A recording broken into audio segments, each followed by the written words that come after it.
7화 줄거리.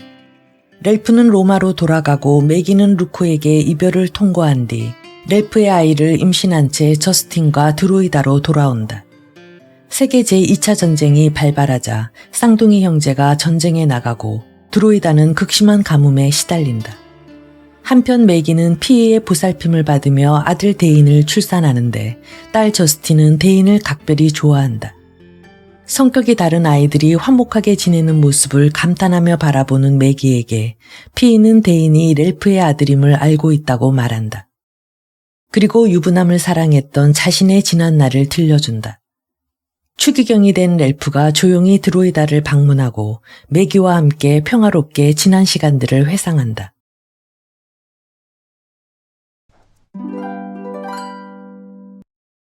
보브, 잭, 휴이, 짐즈, 패시 5명의 형제가 저녁 식사를 하러 집에 들어왔다. 토요일이었기 때문이다. 다음 날은 일요일이라서 와트킨 신부가 미사를 드리러 오는 날이었지만 렐프 추기경의 사적 방문을 비밀에 붙이기 위해 보브가 길리에 전화를 걸어 내일은 집에 아무도 없으니 오지 않아도 된다고 말했다. 이들 5 형제는 나이가 들수록 패디를 닮아가고 있었다. 그들은 또한 데인을 몹시 사랑했다. 그들의 눈은 데인이 움직이는 곳으로 눈길이 몰렸다. 데인이 빨리 자라서 드로이다 목장을 함께 돌볼 수 있게 될 날을 손꼽아 기다리는 것 같았다. 렐프는 저스틴이 자기를 싫어하는 이유를 곧 알 수 있었다. 그것은 데인이 렐프를 따랐기 때문이었다. 그것을 저스틴은 노골적으로 질투했다. 데인과 저스틴이 2층으로 올라간 후 렐프는 매기와 피, 그리고 5 형제를 둘러보았다. 피, 잠깐 쉬었다 이래요. 할 이야기가 있어요. 렐프가 말했다. 피는 책상머리에서 일어나 여럿이 앉아있는 의자의 가운데에 자리하고 앉았다. 다름이 아니라 프랭크 이야기입니다. 프랭크가 어떻게 되었나요? 피가 침착하게 물었다. 프랭크가 복역한 지 30년이 되었어요. 프랭크는 그동안 공허하고 고독한 생활을 해왔습니다. 복역 초기에 정신 이상자라는 이유로 일찍 추록할 수도 있었는데 그게 잘 안 되었습니다. 사실 본인이 추록을 거부한 것이 큰 원인이었습니다. 그 아이의 천성이 그래요. 피가 감정 없이 말했다. 렐프는 알맞는 말을 찾느라고 무척 애를 썼다. 내가 오랜만에 갑자기 와서 당황했을 겁니다. 내가 호주에 온 것은 프랭크를 위해 무엇을 할 수 있을까 하고 찾아온 것입니다. 패디와 스튜어드가 죽은 뒤에 내가 한 말을 기억하세요. 20년 전 일이지만 지금도 당신의 눈에 감돌던 표정을 잊을 수 없군요. 그 넘치던 정력과 생기가 다 없어져 버렸어요.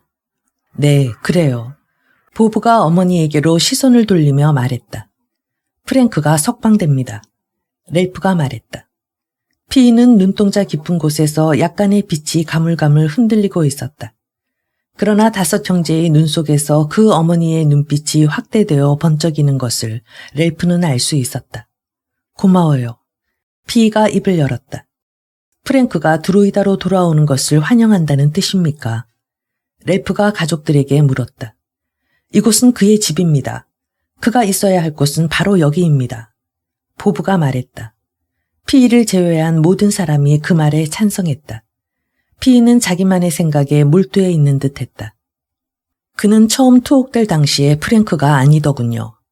나는 여기에 오기 전에 몇 번 감옥을 찾아가서 프랭크를 만났습니다. 집안 식구 모두가 프랭크에 대한 일을 알고 있다고 했는데 별로 괴로워하지 않더군요. 특히 어머니가 보고 싶다고 했습니다. 언제 석방됩니까? 보브가 물었다. 2주일 후에 석방될 걸세. 기차를 타고 올 거야. 내가 비행기로 오라고 했는데 한사코 사양하더군. 패시와 제가 마중을 나가겠습니다. 짐즈가 말했다. 그리고 고개를 떨구며 말했다. 참, 난 프랭크 형이 어떻게 생겼는지 모르지. 아니다. 내가 직접 나가겠다. 혼자서 말이다. 어머니 말씀이 옳아. 어머니가 제일 먼저 보셔야 하니까. 매기가 말했다. 난 그럼 할 일이 있어서 하고 피이가 일어섰다. 남자들이 모두 일어서자 보브가 말했다. 이제 잘 시간이군. 내일 아침에는 옛날처럼 미사를 드릴 수가 있겠군요. 추기경님, 안녕히 주무십시오. 매기도 일어섰다. 저도 안녕히 주무시라고 인사해야겠군요, 렐프. 맥이, 잘 자. 그리고 피, 잘 자요. 하고 렐프도 일어섰다. 네, 렐프, 잘 자요. 렐프는 곧바로 2층으로 가기가 싫었다. 산책을 하고 싶었다. 늦은 밤하늘엔 별이 빛나고 있었다. 한참 동안이나 렐프는 바람 소리에 귀를 기울인 채 서 있었다. 그의 얼굴에는 미소가 머금고 있었다. 그는 피이가 있는 방을 지나가기가 싫어 뒤쪽으로 나 있는 계단을 이용하기로 했다. 계단 위에는 무거운 고요가 감돌고 있었다. 그는 두꺼운 양탄자 위를 발자국 소리가 나지 않게 걸었다. 매기의 방문은 활짝 열려 있어 불빛이 밖으로 쏟아져 나왔다. 문은 그가 들어가자 굳게 잠겼다. 이리 오세요. 장화를 벗겨드릴게요. 매기, 그 옷을 일부러 입고 있는 거야. 잿빛 장미라서요. 이것은 제가 좋아하는 색깔이에요. 제 머리카락과 제일 잘 어울리는 색이니까요. 내가 꼭 오리라고 믿었어. 드루이다에서의 당신은 제 소유예요. 당신이 오지 않았다면 틀림없이 제가 갔을 거예요. 매기는 렐프의 셔츠를 벗겨주고 나서 등불을 껐다. 그는 매기의 옷이 바닥으로 흘러내리는 소리를 들었다. 내일 아침에는 미사를 주관해야 되리라. 하지만 그것은 내일 아침 일이다. 그가 온 지 나흘째 되는 날은 무더웠다. 렐프는 대인과 함께 양떼를 모아들이러 나갔고 저스틴은 셀쭉거리며 향나무 숲에서 혼자 어슬렁거리고 있었다. 매기는 베란다에 나와 등나무 의자에 편안히 몸을 기대고 앉아 있었다. 그녀는 온몸으로 행복을 느낄 수 있었다. 여자는 어쩌다가 남자와 한 번만의 접촉으로도 특히 그 남자가 사랑하고 그리던 남자일 경우 황홀한 행복감은 지상의 어느 것과도 비교할 수 없는 것이다. 렐프와 함께 있는 지금 그녀는 새롭고 충만한 삶을 완벽하게 얻은 기분이었다. 그러나 한 가지 매기의 행복을 망치는 것이 있었다. 그것은 렐프가 대인을 알아보지 못한다는 사실이었다. 그래서 매기도 일부러 알려주지 않고 비밀에 붙여두기로 했다. 가끔씩 매기는 피이의 창백하면서도 비꼬는 듯한 눈초리를 의식했다. 피이는 다 알고 있었다. 매기의 고민의 원인이 무엇인지를. 자신이 걸어온 고독했던 생활을 보복할 곳을 찾은 듯이 피이도 대인에 대한 이야기를 렐프에게 하지 않기로 했다. 아들을 앞에 놓고도 제 아들인 줄도 모르는 고통. 그대로 두자. 전화벨이 울렸다. 매기가 천천히 일어나 수화기를 들었다. 피오노 클리어리 부인 계십니까? 매기는 어머니를 불렀다. 피이는 돌아와서 수화기를 받아들었다. 피오노 클리어리입니다.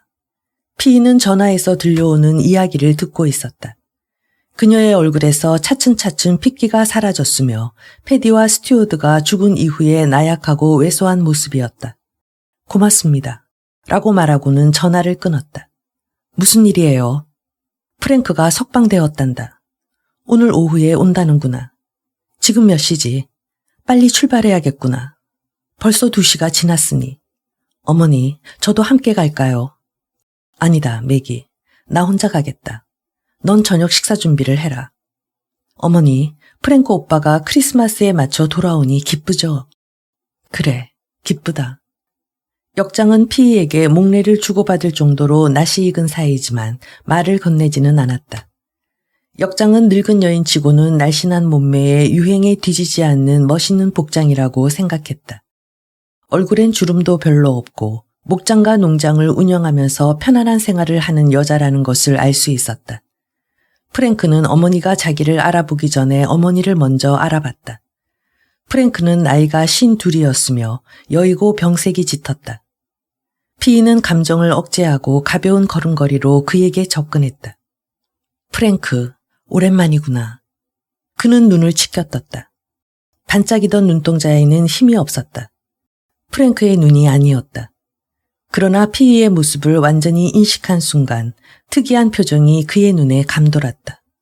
오, 내 아들 프랭크. 피이는 두 팔로 아들을 힘껏 끌어안았다. 상관없다. 염려할 것 없어. 괜찮아. 아들의 머리를 쓰다듬으며 달래고 있었다. 롤스로이스에 올라탄 프랭크는 아무 말이 없었다. 그러나 차가 달리기 시작하자 주변의 풍경에 관심을 나타내기 시작했다. 여전하군요. 옛날 그대로예요. 프랭크가 말했다. 그럴 거야. 이곳의 시간은 느리게 흐르니까 말이다. 그들이 드로이다 목장의 입구에 다다랐을 때 문에 걸려있던 차단기가 저절로 들렸다가 차가 안으로 들어가자 다시 내려졌다. 그것 참 신기하군. 차가 서지도 않고 통과할 수 있다니. 그러나 프랭크는 다시 입을 다물었다. 집이 가까워지자 불안한 모양이었다. 그들이 마지막 문을 지나 저택이 보이는 곳에 이르렀을 때 프랭크가 말했다.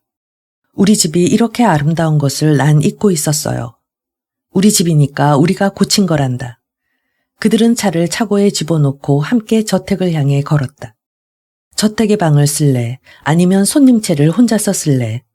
피이가 물었다. 손님채를 쓰겠어요. 사람들과 좀 떨어진 곳이 좋겠어요. 그게 너한테는 더 좋겠다. 추기경 님도 와 계시고 데인과 저스틴도 있고 뮬러 부부가 크리스마스를 보내러 와 있으니까. 저택에는 지금 사람들로 북적거린단다. 피이는 프랭크를 응접실로 안내했다. 뮬러 부부가 누구입니까? 프랭크가 물었다. 매기의 친구들이란다. 램프의 심지는 깨끗이 정리되어 있었다. 프랭크는 자리에 앉으며 놀라서 휘둥그레진 눈빛으로 방안을 둘러보았다. 카슨 고모님이 있을 때와는 방안이 너무 다르군요. 그래, 아마 많이 달라졌을 거다. 그때 매기가 들어왔다. 어머니가 노인이 되었다는 사실보다 매기가 성숙한 여인이 되었다는 사실이 더 믿기 어려운 현실이었다. 매기가 프랭크를 포옹하자 프랭크는 쑥스럽다는 듯이 피이를 바라보았다. 피이는 눈짓으로 괜찮다는 표정을 보이며 위로했다. 잠시 후 매기의 딸이 들어왔다. 매기가 저 애보다 어렸을 때 내가 집을 떠났었는데. 매기의 아들이 추기경과 함께 들어왔다. 아름답고 침착하고 의젓한 소년이었다. 프랭크, 참 잘된 일이야. 이 얼마나 기쁜 날인가. 렐프가 자연스럽게 말했다. 다른 형제들도 모두 방 안으로 모였다. 분위기가 좀 어색해졌다. 동생들이 아직 프랭크를 용서하지 않았기 때문이다. 프랭크도 자기 자신이 어머니의 마음을 괴롭혔다는 것을 동생들이 이해하지 않음을 이해하고 있었다. 다만 어머니만 상관없다면 그곳으로 만족하겠다고 프랭크는 생각했다. 보부, 여기 온 후 줄곧 물어보고 싶은 것이 있었는데 그 많던 토끼들이 다 어디로 갔지? 렐프가 화제를 돌렸다. 토끼는 모두 죽었어요. 죽다니. 죽었죠. 믹소마토시스라는 약을 사용했다는군요. 10년이나 계속된 한발과 토끼들 때문에 정부가 다급해졌던 거예요. 가만히 앉아있던 프랭크가 보부의 말에 이해가 안 된다는 듯이 나섰다. 토끼를 없애는데 취한 방법으로 좋지 않은 것이었어. 그는 대화에 조금이나마 자기 나름대로 공헌을 해서 추기경의 기분이 좋아지기를 바라면서 물러나 앉았다. 난 과장하는 게 아니야. 보부가 의아해서 말했다. 감옥에 있던 프랭크가 도대체 무엇을 안단 말인가? 무슨 소식이라도 들었나? 렐프가 프랭크에게 물었다. 재작년 일입니다. 영연방 과학시술 촉진회라는 연구소는 빅토리아에게 토끼에게 바이러스를 주입하는 실험을 했습니다. 그것을 믹소마토시스 바이러스라고 명명했죠. 일종의 세균을 키운 겁니다. 몇 마리의 토끼에게 실험적으로 주입했는데 그것이 열화처럼 번져 삽시간에 토끼가 멸종한 겁니다. 어쩌다가 병에 걸린 놈들이 눈에 띄이는데 얼굴에 커다란 혹이 나고 무척 흉측하게 변했지요. 프랭크가 설명했다. 프랭크, 자네는 그 일이 장차 어떤 의미를 갖는지 알겠나? 될 수 있으면 프랭크를 대화로 끌어들이기 위해 렐프가 프랭크에게 물었다. 대규모의 세균전을 예상할 수 있습니다. 그리고 이것은 원자탄이나 수소탄보다 더 무서운 무기가 되겠지요. 데인은 대화를 열심히 듣고 있었다. 세균전이 뭐예요? 데인이 렐프에게 물었다. 새로 생긴 말이란다. 아주 유감스러운 과학의 산물이지. 많은 생물들을 죽이고 불구자로 만드는 병균을 배양하는 것이란다. 추기경님, 그럼 우리는 기도를 드려야겠어요. 데인이 가슴에 성호를 그으며 렐프의 무릎에 몸을 기대며 말했다. 렐프는 미소를 지으며 아름다운 데인의 머리를 내려다 보았다. 피이의 도움으로 프랭크는 드로이다의 생활에 적응해 나갔다. 그녀는 클리어리 집안 남자들의 뻣뻣한 반발에 면전해서 마치 그녀의 맏아들이 잠깐 어디를 다녀왔을 뿐이고 집안에 부끄러움을 가져오거나 어머니의 마음을 아프게 한 일이 없었다는 듯이 부드럽게 행동했다. 프랭크가 혼자 있는 방으로 찾아가서 날씨 이야기 정도만 하고 돌아왔으며 동생들에게는 되도록 프랭크를 조용히 있게 해주라고 일렀다. 피이는 프랭크에게 아무것도 기대하지 않았으며 그의 하루하루가 그저 행복하기만을 바랐다. 동생들이 프랭크와 일하는 것을 바라지 않았고 프랭크도 자신이 싫어하던 삶을 원하지 않았기 때문에 그가 목장일을 하지 않는 것은 문제가 되지 않았다. 프랭크는 자라나는 식물의 모습에서 환희를 느꼈으며 피이는 프랭크에게 정원을 가꾸는 일을 맡겼다. 그는 다른 사람들의 일을 방해하지 않았다. 옛날의 프랭크 그대로였다. 차츰 클리어리 남자들은 프랭크가 집에 돌아왔다는 사실에 익숙해졌고 그들 자신에 대해 프랭크가 과거에 의미했던 위협은 모두 헛된 생각이었음을 이해하기 시작했다. 무엇보다도 중요한 것은 프랭크가 드로이다에 있기 때문에 피이가 행복하다는 사실이었다. 그러면서도 피이에게는 프랭크가 다시 집에 있다는 것이 기쁨이 아니었으니 어찌 그럴 수가 있단 말인가. 그를 날마다 본다는 것은 단순히 그를 전혀 보지 못한다는 슬픔의 또 다른 형태일 뿐이었다. 프랭크가 돌아온 지 6개월이 지난 어느 날이었다. 매기는 응접실로 들어와서 밖에서 꽃을 가꾸는 프랭크를 창가에 서서 물구름이 바라보는 피이의 모습을 보았다. 매기는 다가와서 어머니의 손을 잡았다. 피이는 자신도 모르게 매기의 손을 꼭 쥐어 자신의 가슴에 갖다 대었다. 어머니. 매기는 자신도 모르게 눈물을 글썽이며 어머니를 불렀다. 그녀는 넋이 빠져 있었다. 피이는 매기를 바라보며 고개를 가로저으면서 미소를 지었다. 매기, 난 괜찮아. 그녀가 말했다. 어머니, 제가 도와드릴 일은 없을까요? 있지. 그저 지금처럼 하던 일을 계속해다오. 난 내가 정말 고맙단다. 우린 같은 편이 되었잖니. 제6부 대인 1954년에서 1965년 변하는 드로이다. 난 앞으로 무엇을 할 것인지 결정했어요. 저스틴이 그녀의 어머니에게 말했다. 난 벌써 결정한 줄 알았는데 시드니 대학에서 미술을 공부하겠다고 하지 않았니? 그건 엄마의 관심을 다른 곳으로 돌리려고 한 말이었어요. 하지만 이젠 확고한 결심이 있었어요. 쿠키를 만들려고 밀가루 반죽을 하던 매기가 일을 멈추고 얼굴을 돌렸다. 매기는 딸을 한심스럽고 절망적으로 쳐다보았다. 저스틴과 같은 애는 어떻게 다루면 좋을까? 하던 말을 계속해보렴. 내뱉듯이 말하고 매기는 쿠키 만드는 일을 계속했다. 난 배우가 되겠어요. 뭐가 되겠다고? 배우 말이에요. 하느님 맙소사. 그녀가 다시 일손을 멈추었다. 내 기분을 상하게 하고 싶지는 않다만 그래, 넌 내가 배우가 될 만한 신체적인 용모를 갖추었다고 생각하니? 엄마, 영화 배우가 아니라 연극 배우 말이에요. 난 엉덩이를 흔들고 젖가슴을 드러내는 따위의 일은 하고 싶지 않아요. 저스틴은 기름기를 뺀 쇠고기 덩어리를 넣으면서 말했다. 전 연극을 하고 싶단 말이에요. 먹고 살 돈은 충분히 있으니까 제가 선택한 일을 할 수 있잖아요. 그래, 그건 렐프드 브리 카사르 추기경 덕분이지. 그럼 더 이상 문제가 없겠군요. 전 칼로 된 극장의 엘버트 존즈 밑에서 연극 공부를 할 계획이에요. 그리고 국립왕실배우학교에 지원서를 보냈어요. 그 결심은 확고한 거냐? 정말이에요. 벌써 오랫동안 생각한 일이에요. 그녀가 마지막 고깃덩어리를 절임통에 넣으며 말했다. 이제 다시는 절인 쇠고기를 안 먹었으면 좋겠다. 매기는 딸에게 쿠키를 듬뿍 담은 쟁반을 넘겨주었다. 이걸 오븐에 넣어두렴. 온도는 400도에 맞추고. 그런데 내가 한 말은 전혀 예상치 못했던 말이구나. 배우가 되고 싶어하는 애들은 다른 사람들을 흉내내고 하는데 넌 그렇지 않았잖니. 엄마는 또 구실을 찾는군요. 영화배우와 연극배우를 혼동하지 마세요. 제발. 그럼 영화 스타들은 배우가 아니란 말이냐. 수준이 낮은 배우예요. 무대에는 서보지도 않았으니까요. 로렌스 올리비에도 영화 출연은 가끔씩 하는 거예요. 저스틴의 화장대 위에는 로렌스 올리비에의 사진이 놓여 있었다.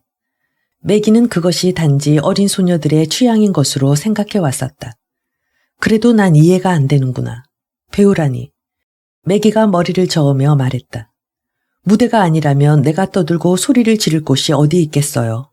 학교, 드로이다. 그 어느 곳에서도 그것을 용납하지 않는다고요. 그러나 난 소리를 지르고 비명을 지르고 으르렁대고 싶단 말이에요. 하지만 넌 그림을 잘 그리지 않니? 왜 화가가 되려고 하지 않니? 매기도 지지 않고 끈질기게 말했다. 엄만 정말 비현실적이에요. 난 골방에서 그림이나 그리고 굶어 죽고 싶은 생각은 추워도 없어요. 그림은 취미로 그리고 생계는 연극으로 꾸려나가려고 해요. 저스틴, 넌 드로이다 목장에 수입을 배당받게 될 거야. 그러니 골방에서 굶어 죽는 일은 없을 거다. 매기는 무슨 일이 있어도 침묵을 지키겠다고 다짐했던 말을 하고야 말았다. 저스틴은 그 말에 긴장을 하며 말했다. 엄마, 제가 얼마나 받게 되죠? 너 같은 생각이라면 놀고 먹을 만큼. 그녀의 눈에 희망의 빛이 떠올랐다. 새로 발명했다는 그 전기기계의 치료를 받아 주근깨를 없앨 수 있을 만큼 충분한 액수인가요? 그렇다고 할 수 있지. 그런데 주근깨는 왜 없애려고 하니? 그러면 남자들이 내 얼굴을 봐줄지도 모르잖아요. 난 배우가 되는 데는 용모가 필요 없다고 생각했는데. 됐어요, 엄마. 난 주근깨 때문에 고민이에요. 화가가 되고 싶지 않다는 건 정말이니? 그럼요. 엄마, 여러 가지로 고마워요. 그녀는 춤을 추었다. 난 배우가 될래요, 온일 부인. 그런데 칼로 된 극장에는 어떻게 들어가게 되었니? 심사를 받았어요. 그리고 그 사람들이 널 받아들였단 말이지. 명성이 그렇게 중요하니? 그래요. 엄만 제가 얼마나 유능한지 잘 모르시는 것 같은데 난 꼭 유명해지고 말 거예요. 결혼하고 싶은 생각은 없니? 전혀 없어요. 남자에게 굽신거리며 일생을 보내고 싶진 않아요. 별소리를 다 하는구나. 어디서 그런 못된 말버릇을 배웠지? 물론 내가 다닌 대학에서죠. 전공을 바꾸려는 내 태도는 이해가 된다 하더라도 결혼에 대한 생각은 잘못된 것 같구나. 엄마가 그런 말을 다 하시다니. 정말 그런 말을 물어봐야 할 만한 사람이 물었군요. 매기는 끓어오르는 화를 참으며 말했다. 17살이라고 너무 버릇없이 구는구나. 전 그저 물어볼 만한 사람이 물었다고만 했어요. 인생 나고자니 죄인이니 하는 따위의 뜻은 아니에요. 실제로 엄마는 아빠 없이 잘 살고 있잖아요. 결혼은 얼빠진 사람들이나 하는 거라고요. 넌 내 아빠를 닮았구나. 또 구실을 찾으시는군요. 내가 엄마를 괴롭힐 때는 아빠와 같이 되어버리는 건 사실인지도 몰라요. 그래, 언제 떠날 거니? 내일 비행장에 데려다 주시겠어요? 모레로 하자. 내일은 은행에 가서 내 앞으로 얼마나 배당되어 있는지 알아두는 것이 좋을 거야. 그리고 저스틴은 밀가루를 반죽하던 손을 멈추고 엄마의 목소리가 변한 사실에 고개를 들었다. 말씀하세요, 엄마. 나가서 살더라도 어려운 일이 생기면 집으로 돌아오너라. 드로이다의 문은 항상 열려 있으니까. 잊지 말아라. 저스틴의 표정이 누그러졌다. 고마워요, 엄마. 엄마는 허송세월을 한 늙은이가 아니군요. 늙었다고. 매기가 숨을 몰아쉬며 말했다. 난 이제 43이란다. 저런, 43이나 됐어요. 매기가 쿠키를 던져 저스틴의 코를 맞췄다. 넌 날 놀리는구나. 난 100살쯤 된 기분이다. 매기가 웃었다. 그녀의 딸도 흰 이를 드러내며 웃었다. 그때 피이가 들어왔다. 매기는 고마움을 느끼며 반가워했다. 어머니, 저스틴이 지금 저에게 뭐라고 했는지 아세요? 저스틴이 방금 한 얘기라면 내가 어떻게 알겠니? 어머니와 저스틴이 때때로 제가 모르는 비밀을 간직하고 있는 것 같은데요. 매기, 난 내 딸과 음모를 꾸민 적은 없단다. 저스틴, 내가 무슨 말을 했길래 내 엄마가 이렇게 난리냐. 배우가 되겠다는 말밖에 안 했어요. 그래, 그게 진담이냐? 아니면 또 그냥 한번 해보는 농담이냐? 진담이에요. 칼로 된 극장에서 배우 생활을 할 거예요. 드디어 때가 왔구나. 피이는 식탁에 기대에 딸을 쳐다보았다. 매기, 자식에게 그들 나름대로 생각이 있다는 건 정말 놀랄 일이야. 안 그러니? 할머니도 제가 하려는 일에 반대해요. 저스틴이 싸움을 각오한 듯한 태도로 말했다. 내가 반대한다고? 난 내가 훌륭한 배우가 될 거라고 생각한다. 정말 그렇게 생각하세요? 매기가 물었다. 물론이지. 저스틴은 현명한 애란다. 그렇지, 저스틴. 그럼요. 저스틴은 한쪽 눈을 찡긋거리며 말했다. 매기는 저스틴이 자기에게는 한 번도 보여준 적이 없는 애정어린 눈초리로 할머니를 대하는 모습을 바라보았다. 차를 한 잔 마실 수 있을까 해서 왔는데. 저스틴, 주전자를 좀 주겠니? 피이가 의자를 끌어내어 앉으며 말했다. 어머니는 정말 저스틴이 배우가 될 수 있으리라고 생각하세요? 매기가 근심스러운 듯이 물었다. 그렇게 되지 말라는 법이라도 있니? 일시적인 생각인지도 모르죠. 저스틴, 너도 그런 생각을 하고 있는 건 아니겠지? 피이가 물었다. 그렇지 않아요. 저스틴은 식탁에 찻잔을 갖다 놓으며 간단하게 말했다. 자기가 원하는 일을 하도록 내버려 둬라. 저스틴은 잘해낼 거야. 피이가 말했다. 장담을 할 수 있다면 얼마나 좋겠어요. 매기가 시무룩하게 말했다. 저스틴, 넌 명성과 명예에 대해 관심을 두는 거니? 피이가 저스틴에게 물었다. 그런 것도 포함되어 있죠. 그런데 넌 왜 엄마한테 그렇게 심하게 구니? 그건 명성과 명예의 문제라기보다는 내 자신의 문제란 걸 알아야 돼. 자신의 문제라고요? 물론이지, 자신. 연극을 하겠다는 것이 내 생각 아니냐. 그러면 왜 차분히 엄마한테 설명하지 못하고 변덕스러운 말투로 엄마를 언짢게 하지? 나도 잘 모르겠어요. 어쨌든 넌 자신의 삶을 영위하겠다고 배우가 되려는 것이지. 그렇다고 볼 수 있죠. 저스틴이 마지못해 대답했다. 어쨌든 난 너를 적극적으로 도와줄 생각이다. 도움이 될지는 모르겠다만. 할머니, 정말 고마워요. 시드니에 돌아온 저스틴은 제일 먼저 주근깨를 없애는 일을 했다. 그러나 불행히도 주근깨를 없애는 치료가 12달이나 걸리는 데다가 치료 후 평생 햇볕을 쬐어서는 안 된다는 것이었다. 그 다음에 거주할 아파트를 얻으려고 했지만 쉽지 않았다. 겨우 찾은 것이 뉴트럴 베이에 있는 2칸짜리 아파트였는데 일주일에 5파운드 10실링이나 하는 비싼 아파트였지만 저스틴은 만족했다. 보스웰 저택에서의 생활은 칼로 된 극장에서의 무대 연습보다는 훨씬 매력이 있었다.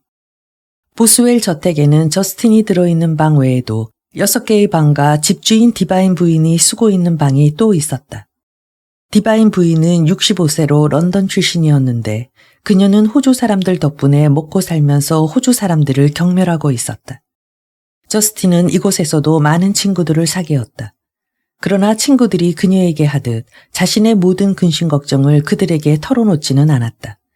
하지만 대인에게만은 자신의 근심 걱정을 털어놓았다. 그녀의 친구들은 저스틴이 언제 누구와 함께 자신이 성숙한 여자라는 사실을 입증해 보일 것인지에 대해 관심을 보였지만 저스틴은 조금 더 서두르지 않았다. 아서 레스트란지는 엘버트 존즈의 가장 오래된 주연 배우였다. 그런 그가 저스틴이 칼로덴에 오기 1년 전에 40번째의 생일을 보냈다. 그는 체격이 훌륭했고 끈기 있고 믿음직한 배우였으며 그의 잘생긴 얼굴은 청중을 매혹시키기에 충분했다. 첫 해에 그는 조용히 일만 하는 저스틴을 거들떠 보지도 않았다. 그러나 1년이 지날 때쯤 되어서는 주근깨 치료도 끝났으므로 그녀의 용모는 무대에 섰을 때도 돋보일 만큼 달라지고 있었다. 아서가 그녀를 처음으로 눈여겨본 것은 연습 시간 중이었는데 그때 그녀는 다양한 억양을 써가며 콘라드의 로드짐에 나오는 대사를 외고 있었다. 그녀는 정말 비범했다. 그는 왜 엘버트 존즈가 그녀에게 많은 시간을 할애하는지를 알았다. 그녀는 자신이 내뱉는 단어 하나하나에 성격을 부여하고 있었다. 그녀의 목소리는 훌륭한 여배우가 되기에 알맞은 굵고 허스키하고 사람의 심금을 울리는 목소리가 있었다. 그녀는 프로스트를 무릎에 놓고 손에 찻잔을 든 채 읽고 있었다. 콘라드의 대사를 외는 걸 보았는데 아주 멋지던데. 칭찬해 주셔서 고마워요. 언제 시간이 있을 때 커피나 마시며 장래 계획을 들어볼까? 좋으실 대로 하세요. 그녀는 다시 프로스트로 눈을 돌렸다. 어쨌든 그는 자신이 말한 대로 그녀를 에리자베스 거리에 있는 어둡고 작은 찻집으로 데리고 갔다. 그런 곳이라면 아내의 눈에 띄지 않으리라 생각했기 때문이다. 저스틴은 자리에 앉아 가방에서 새 담배 한 갑을 꺼내 셀로판지가 담뱃갑에서 떨어져 나가지 않도록 조심스레 뜯었다. 아서는 그녀의 세심한 태도를 흥미있게 바라보았다. 담뱃값 벗기는데 웬 신경을 그렇게 쓰지. 그냥 뜯어버려요, 저스틴. 그렇게 하면 사람이 너무 지저분해 보여요. 그는 담뱃갑을 집어들고 생각에 잠긴 듯 셀로판지를 만지작거렸다. 내가 만약 프로이드의 가르침을 받는 사람이라면, 프로이드의 제자라면요. 그때 그녀의 옆에 웨이트리스가 와 있음을 알았다. 카푸치노를 주세요. 그녀가 자기 스스로 주문하자 그는 기분이 언짢았다. 난 비엔나를 주시오. 그럼 프로이드 얘기로 되돌아가지. 만약 프로이드가 당신의 섬세한 행동을 봤다면 그는 아마... 그녀는 담배에 불을 붙이며 말했다. 그래서요. 어서 말씀 계속하세요. 그는 아마 당신이 처녀성을 간직하고 싶어하는 사람이라고 생각했을 것 같은데. 그녀가 요란하게 웃었다.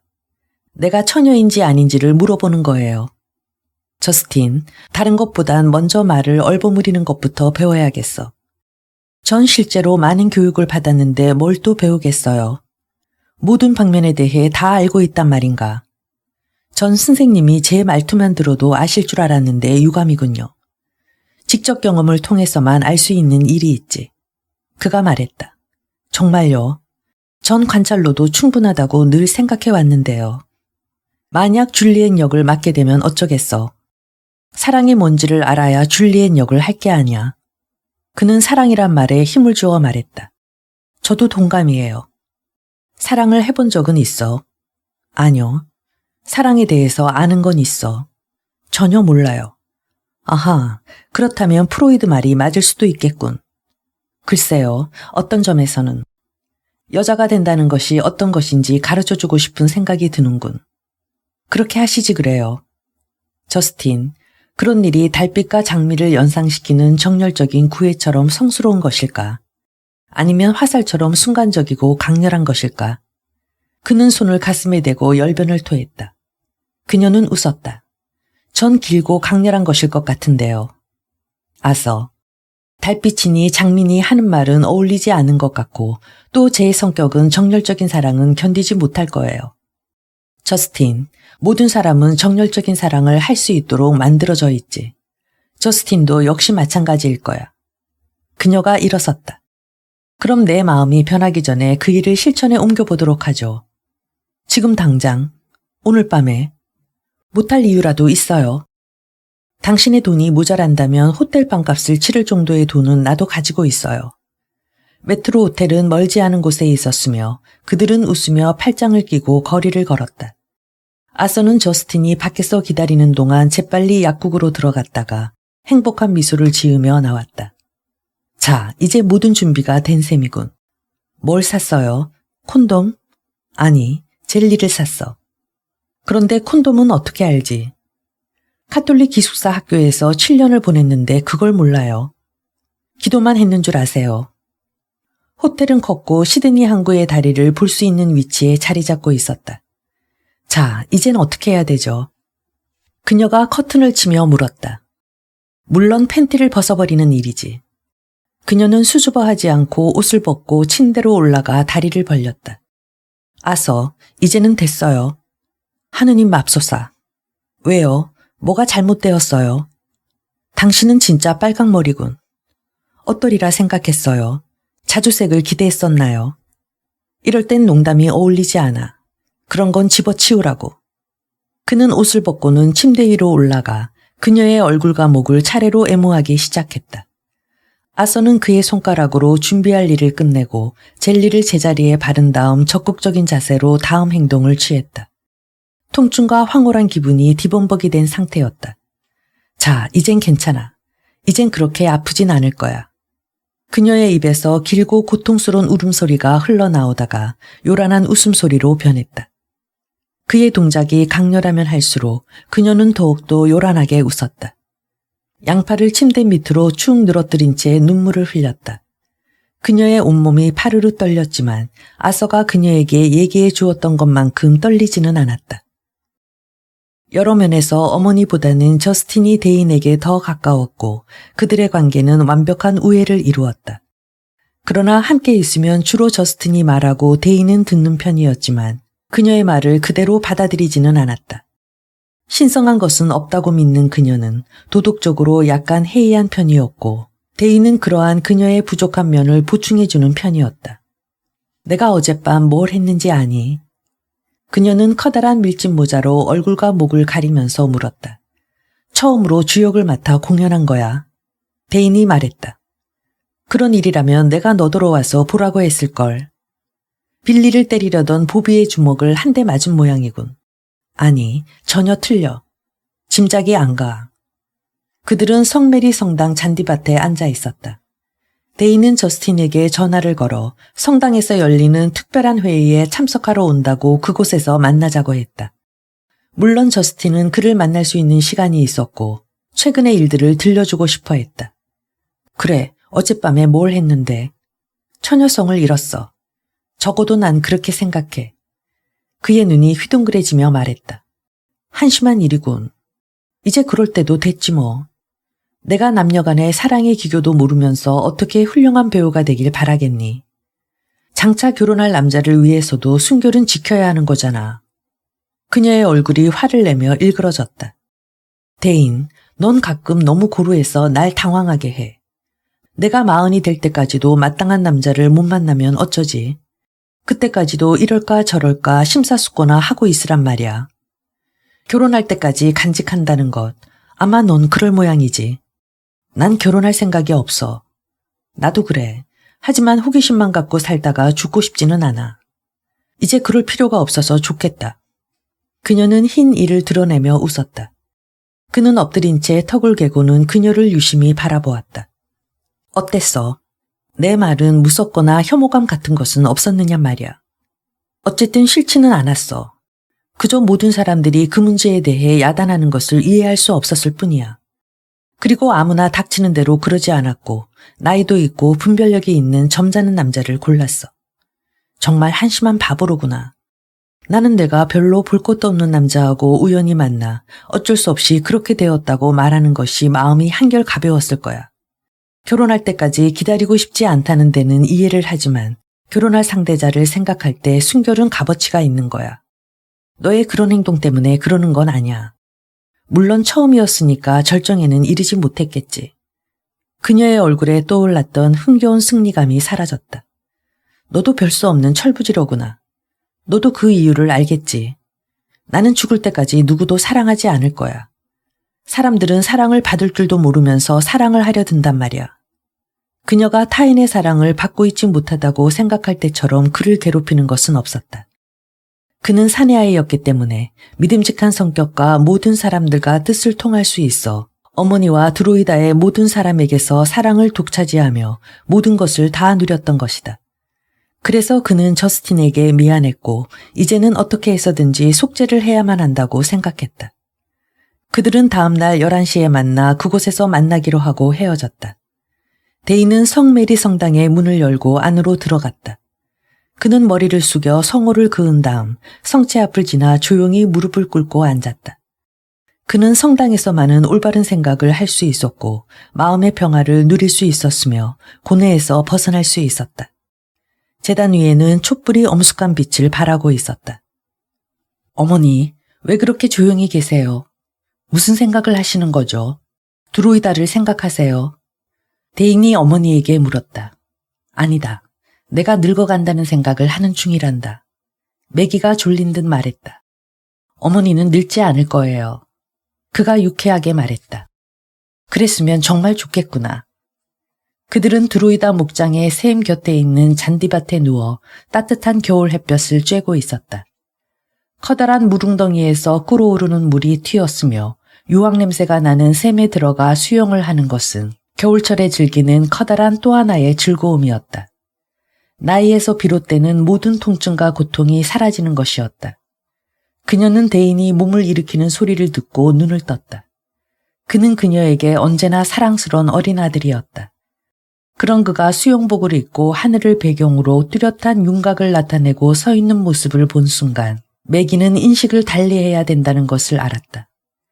렐프 브리카사르와 그녀 사이에 태어난 아들. 그녀가 사랑하는 남자의 몸을 젊은 형태로 보게 되었는데 그녀의 감정이 어찌 무감각할 수가 있단 말인가. 그녀는 눈을 감고 당황했고 아들을 사내로 생각했음을 불쾌하게 생각했다. 대인, 여자에 대해 뭘 좀 아니? 꽃과 나비 얘기 말인가요? 아니, 책에 담긴 그런 이론들 말고 그 이론을 실천에 옮겨본 적이 있느냔 말이지. 그는 부정하는 의미로 머리를 좌우로 저으면서 그녀 곁으로 다가와 그녀의 얼굴을 유심히 바라보았다. 어머니가 그런 질문을 하시다니 우스운데요. 오래전부터 어머니와 이런 이야기를 하고 싶었는데 어떻게 꺼내야 할지 몰랐어요. 넌 이제 겨우 18살이야. 그런 것을 실천하기에는 좀 이르지 않을까. 아직 생각해 본 적이 없어요. 생각해 본 일이 없단 말이지. 네, 그래요. 평생 생각해 보고 싶지 않아요. 전 천주님을 사랑하듯 아내와 아들을 사랑할 마음의 여유가 없어요. 나이가 들수록 천주님에 대한 사랑이 더해가기만 하니 천주님을 사랑한다고 하는 것은 하나의 신비라는 생각이 들어요. 매기는 누운 채로 그의 차분하고 냉정한 파란 눈을 들여다보았다. 그녀는 아들이 늘 신비로운 존재로 여겨졌다. 그래서 제가 어떻게 해야 천주님에 대한 이 큰 사랑을 보여줄 수 있느냐고 내 자신에게 물었어요.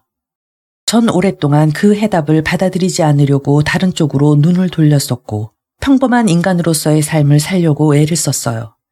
하지만 전 천주님께 무엇을 드려야 하는지 알고 있어요. 천주님께서 제가 태어날 때 왜 그렇게 많은 축복을 주셨는지 알게 되었어요. 제 마음속에 천주님이 아닌 다른 것은 존재하지 않아요. 난 선택을 해야만 했는데 하느님이 나로 하여금 소유하고 즐기게 허락하는 거예요. 저는 한 사람의 인간으로서의 저의 생명이 얼마나 하찮은 것인가 하는 것을 천주님께 보여드리겠어요. 그렇게 하면 안 돼. 또 그렇게 하도록 내버려 두지도 않겠다. 매기가 그의 손을 잡으며 소리를 질렀다. 전 성직자가 되겠어요. 그래서 평생 천주님께 봉사하고 내가 가진 모든 것을 그에게 바칠 생각이에요. 쉬운 일은 아니겠지만 난 하겠어요.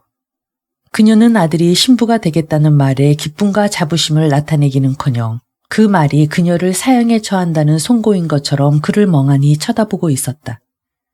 제가 늘 바랐던 거예요. 어머니, 절 이해하지 못하시겠어요. 저는 신부가 되는 것 외에는 아무것도 될 수 없어요. 그는 어머니의 슬픈 눈길에 대해 힘없이 말했다. 그녀는 머리를 들고 스디쓴 웃음을 터뜨렸다.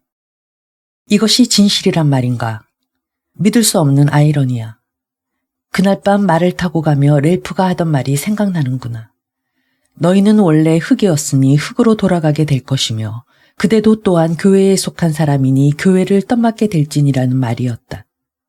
얼마나 멋진 이야기냐. 신은 썩었어. 신은 여자들의 가장 큰 적이야. 우리가 하려는 일을 꼭 못하게 하려고 한단 말이야.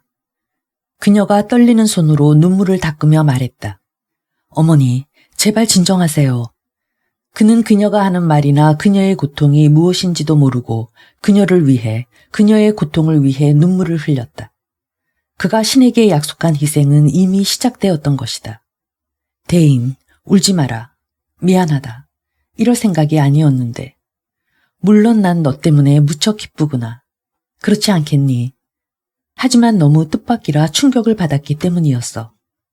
그녀는 일부러 소리내어 웃었다. 그는 그의 억센팔로 그녀를 꼭 안아주었다. 넌 그 얘기를 너무 갑작스럽게 내게 했어.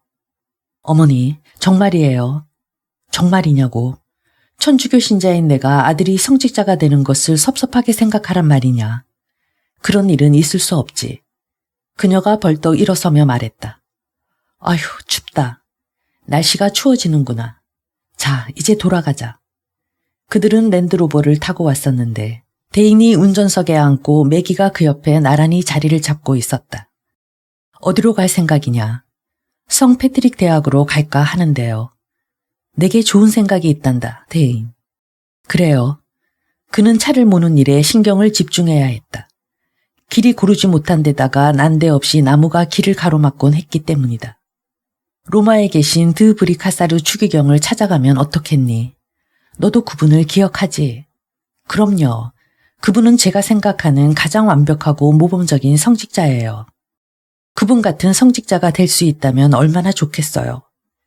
그렇다면 난 너를 그분에게 맡기고 싶구나. 넌 로마에 가서 신학교에 입학을 하렴. 어머니, 정말이세요. 그럴 만한 돈이 있어요. 드 브리카사르 추기경 덕분에. 돈 걱정은 하지 말아라, 얘야. 부엌에 이르자 그녀는 그를 안으로 밀어넣으며 어서 들어가서 모두에게 내 계획을 알리렴. 모두 소스라치게 놀랄 거야. 그녀는 피이가 있는 거실로 향했다. 피이는 앤 뮬러와 차를 마시면서 이야기를 나누고 있었다. 그들은 매기를 보자 그녀의 얼굴에서 어떤 심각한 일이 일어났음을 알았다. 지난 18년 동안 뮬러 부부는 매년 드로이다 목장을 찾아왔었지만 루디 뮬러가 지난해 가을 갑자기 죽었기 때문에 매기가 당장 앤에게 편지를 띄워 드로이다 목장에 영주하지 않겠느냐고 물었다. 매기가 그런 편지를 띄운 것은 퀸즐랜드에서 혼자서 외롭게 보낼 때 앤으로부터 많은 위로를 받았기 때문에 그 보답을 할 수 있는 기회라 생각했다. 그리하여 앤은 반갑게 매기를 찾아온 것이다. 힘멜호후의 농장에는 관리인을 두고 앤이 죽으면 그 농장은 저스틴에게 돌아가게 되어 있었다. 왜 그래요, 매기? 앤이 물었다. 난 지금 벼락을 맞은 것 같아요. 뭐라고요? 두 분의 말이 옳았어요. 그를 잃으리라고 했을 때 전 무시했었죠. 하느님과 싸워 하느님을 물리칠 수 있으리라 생각했기 때문이었죠. 그러나 하느님을 물리친 여자는 이 세상에 한 사람도 없었어요. 피이가 매기에게 차를 한 잔 주었다. 자, 이걸 마셔라. 그 애를 읽다니. 그 애가 성직자가 되겠다는군요. 그녀는 눈물을 흘리며 웃어 보였다. 앤이 지팡이를 들고 매기에게 다가가 그녀의 머리칼을 쓰다듬었다. 그 녀석이 성직자가 되려고 하다니. 하지만 그건 별로 나쁜 말이 아닌데요. 대인을 잘 알고 하는 말이에요. 피이가 앤에게 물었다. 물론 잘 알고 말고요. 앤이 대답했다. 그게 나쁜 일이 아니라 그건 바로 종말을 향한 시작이에요. 알겠어요. 인과응보예요. 내가 천주님으로부터 렐프를 빼앗았더니 이제 내 아들로 보상을 하려는 거예요. 성 패트릭 신학교에 가겠다고. 피이가 구체적으로 물었다. 매기가 차분하게 웃었다. 그런 정도로 보상이 되겠어요. 전 그 애를 렐프에게 보낼 생각이에요. 그의 반은 렐프니까 앞으로 그 애의 인생은 렐프에게 맡기겠어요. 렐프에게 대인에 관해 얘기한 적 있어요. 앤이 물었다. 아니, 그런 적은 없어요. 물론 앞으로도 말하지 않을 거예요.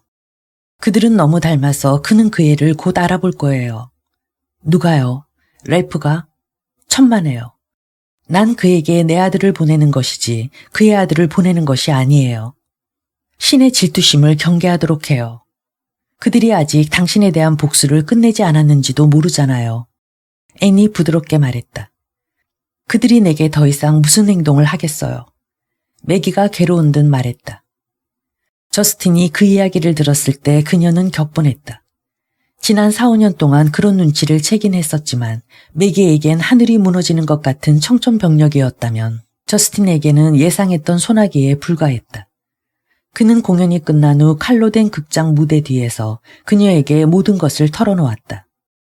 로마에 가기로 결정되었다는 것을 그녀에게 빨리 알려주고 싶었지만 그녀가 좋아하지 않으리라는 것과 그의 종교적 야망을 그녀와 털어놓고 의논하고 싶었지만 화를 내는 바람에 그렇게 못했다는 것.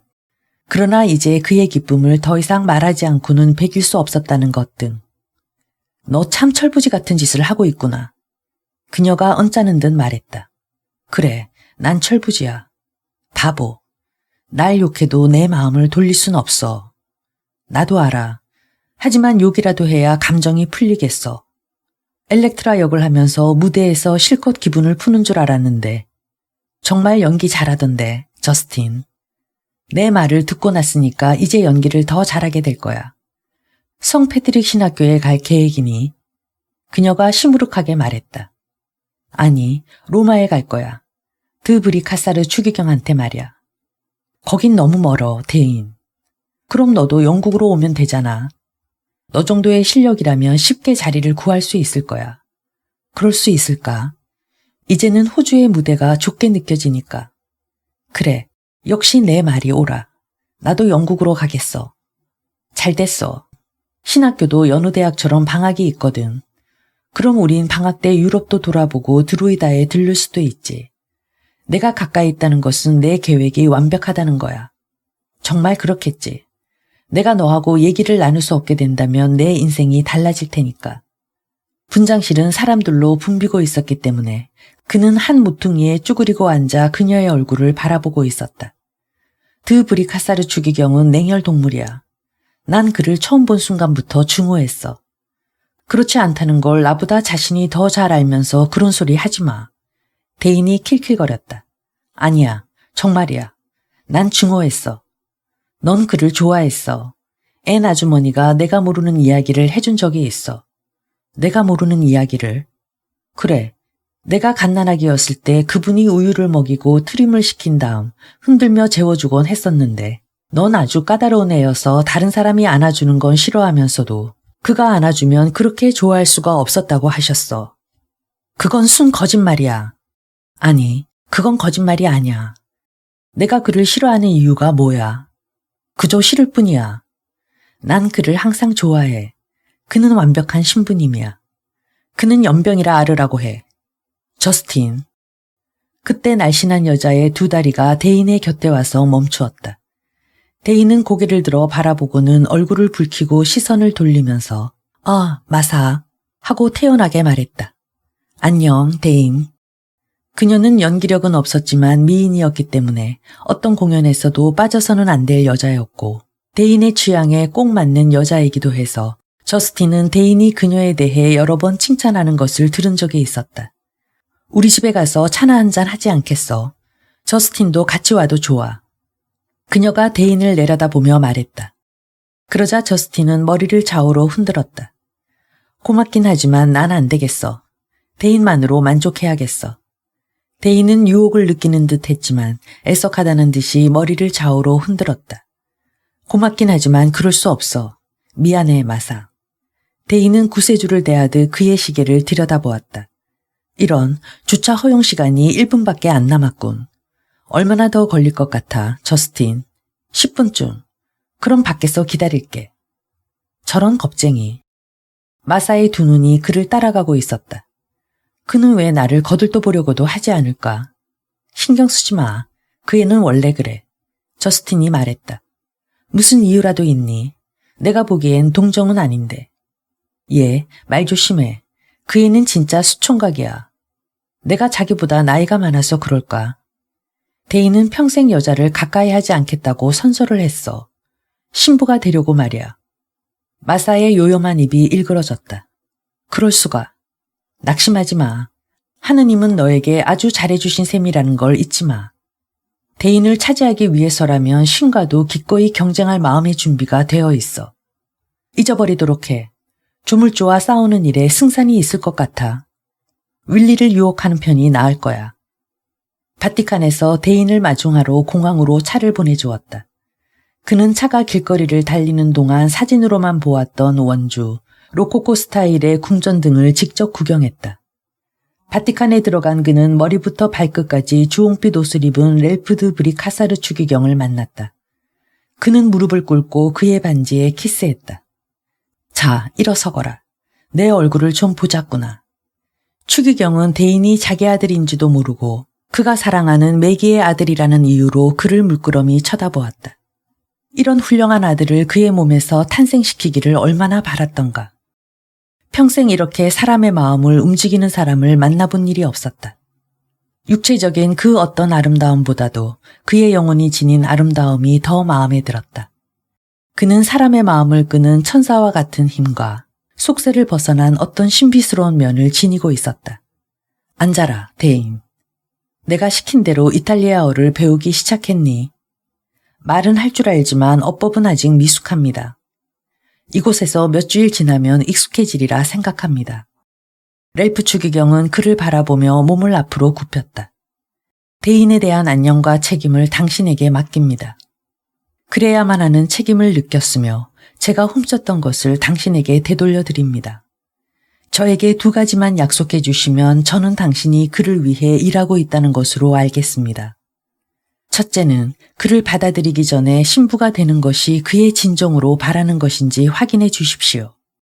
둘째는 그가 신부가 되는 것을 진정으로 바란다면 그를 잘 돌보아 그가 원하는 바가 성취되도록 힘써 주십시오. 그가 만일 신부가 될 뜻이 없으면 드로이다로 돌려보내 주십시오. 그는 내 아들이고 그를 당신에게 보내는 것은 저라는 사실을 명심해 주십시오. 라는 내용의 매기가 보내온 편지를 생각하며 대인에게 물었다. 대인, 진정으로 신부가 되겠니? 네, 진심입니다. 왜 신부가 되겠다는 거지? 제가 천주님께 받은 사랑 때문입니다. 저는 평생 동안 천주님을 섬기는 성직자로서 봉사하고 싶습니다. 너는 천주님께 대한 봉사가 어떤 것인지 알고 있니? 네, 알고 있습니다. 너와 천주님 사이에 다른 사랑이 끼어들 수 없다는 것과 넌 다른 모든 사람들을 저버리고 천주님이 널 소유하게 된다는 사실도 알고 있니? 네. 천주님의 의지가 모든 일을 관장한다는 것과 천주님께 봉사할 때는 내 자신의 인격, 개성, 내 자신에 대한 개념은 묻어버려야 된다는 것도 알고 있니? 네, 알고 있습니다.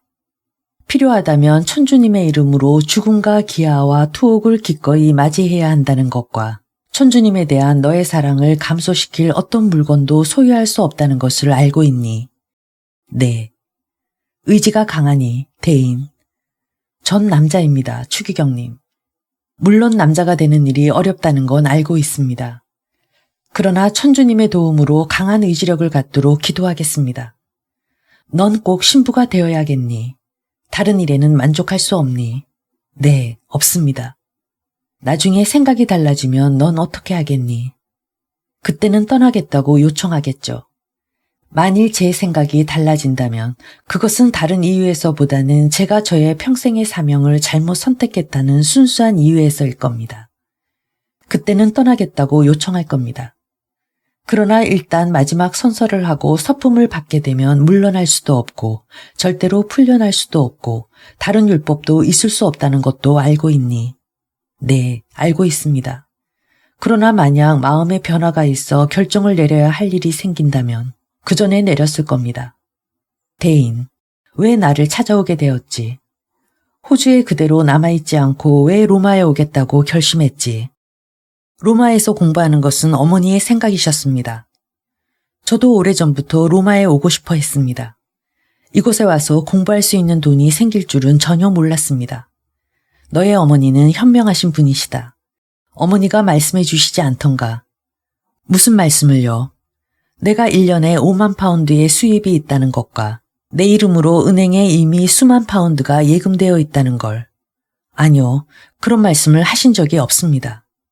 현명하신 분이로군. 어쨌든 그 돈은 그대로 있겠고 넌 로마에 머물러도 된단다. 어디로 가겠나? 로마에 있고 싶니? 네. 그러면 대인, 왜 나하고 있기를 원하지?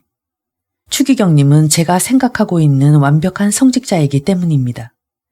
렐프 추기경의 얼굴이 일그러졌다. 아냐, 대인. 난 내가 생각하는 이상적인 신부가 아니란다. 난 모든 성서를 어겼지. 그 길이 성직자로서 가장 고통받는 길이야. 제가 말하는 완벽한 성직자란 표면으로 나타난 것과 내면적인 성숙입니다. 추기경님, 당신은 모든 고통을 겪고 성숙했다는 거예요. 완전한 성직자가 되기 위해서는 오랜 세월과 심한 고통과 천주님의 이상을 간직할 수 있을 때까지 지나온 시간들이 필요하다는 겁니다. 전화벨이 울렸다. 렐프 추기경이 떨리는 손으로 수화기를 집어들고 이탈리아어로 말했다. 예, 곧 가도록 하겠습니다. 그가 일어섰다. 차를 마실 시간이다. 같이 가서 내 오랜 친구와 함께 차를 마시도록 하자. 그 친구는 교황 이외에 가장 중요한 성직자다. 내가 왔다는 이야기를 했더니 꼭 만나고 싶다는군. 고맙습니다, 추기경님. 디 콘티니 베르체즈 추기경인 비토리오 카스반자의 나이는 66세가 됐고 류머티즘 때문에 다리를 약간 절었지만 그는 여전히 지성적이고 민첩하게 움직였다. 그는 일어서서 손님을 마중할 수 없었기 때문에 얼굴에 환한 미소를 지으며 그들에게 손짓을 했다. 그의 두 눈은 렐프의 얼굴과 대인의 얼굴을 번갈아 보며 눈을 크게 떴다가는 작아지면서 조용히 대인을 바라보았다. 그는 심장이 멈춰지는 듯 놀라움을 느끼자 본능적으로 손을 가슴에 대고는 렐프와 함께 온 렐프 드 브리카사르의 젊은 모습을 물끄러미 바라보았다. 비토리오, 괜찮소? 렐프 추기경이 근심스러운 듯이 묻고는 그의 손목을 잡아 맥을 짚었다. 물론 괜찮지. 일시적인 통증일 뿐이야. 이 젊은이가 제 오랜 친구의 아들 데인 오닐입니다. 데인, 인사드려라. 이분이 디 콘티니 베르체즈 추기경님이시란다. 데인이 무릎을 꿇고 그의 반지에 키스하는 동안 빗토리오 추기경은 렐프의 얼굴을 자세히 살펴보았다. 데인의 어머니가 사실을 그에게 말해주지 않았다는 생각을 하니 조금은 안심이 되었다. 실로 천주님께서는 인자하시게도 사람의 눈을 그토록 멀게 만들어 놓으셨던 것이다. 안께, 차는 준비되어 있다네. 그래, 젊은이. 성직자가 되고 싶어 브리카사르 추기경에 도움을 청했다고. 네, 그렇습니다. 아주 현명한 선택이야. 그의 도움을 받으면 잘 되겠지. 그런데 약간 초조해 보이는데 여기가 익숙하지 않아서 그럴까? 너무 감격스러워서 그렇습니다. 아, 차가 나오는군. 데인, 차는 어떤 식으로 들겠나? 하고 빗토리오 추기경이 물었다. 렐프와 같은 식으로요. 라고 대답하고는 얼굴을 붉히며 죄송합니다. 제가 실수를 했습니다. 라고 말했다. 괜찮아, 데인. 빗토리오 추기경께서는 이해하시니까. 우린 처음에 만났을 때 렐프와 데인으로 시작해 더 친해질 수가 있었지. 우리끼리 있을 때는 지금까지 하던 식으로 계속해도 추기경님은 이해하실 거야. 안 그런가요, 빗토리오? 물론 이해하고 말고. 난 본명을 좋아한다네. 그러나 높은 지위에 있는 사람을 친구로 갖는 것에 대해 몇 마디 해주겠네.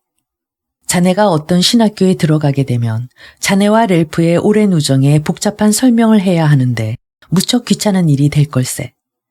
천주님께서도 악이 없는 거짓말은 용서하시니까 앞으로는 브리카사르 추기경을 자네의 외삼촌이라고 하기로 하세. 빗토리오 추기경이 부드럽게 말했다.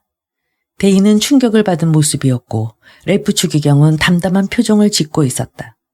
데인, 조금 더 실망할 것 없네. 모든 사람들은 그 정도의 흠은 가지고 산다네. 이건 매우 유익한 교훈일세. 신학교라고 해서 질투와 증오가 없는 것은 아니라네. 렐프가 자네 외삼촌이라고 해서 마음이 약간 괴롭겠지만 핏줄의 유대가 없는 것보다는 훨씬 나을 걸세. 우리는 먼저 인간이고 자네가 이 세상에서 접촉해야 할 것도 인간이란 사실을 명심해 두게나.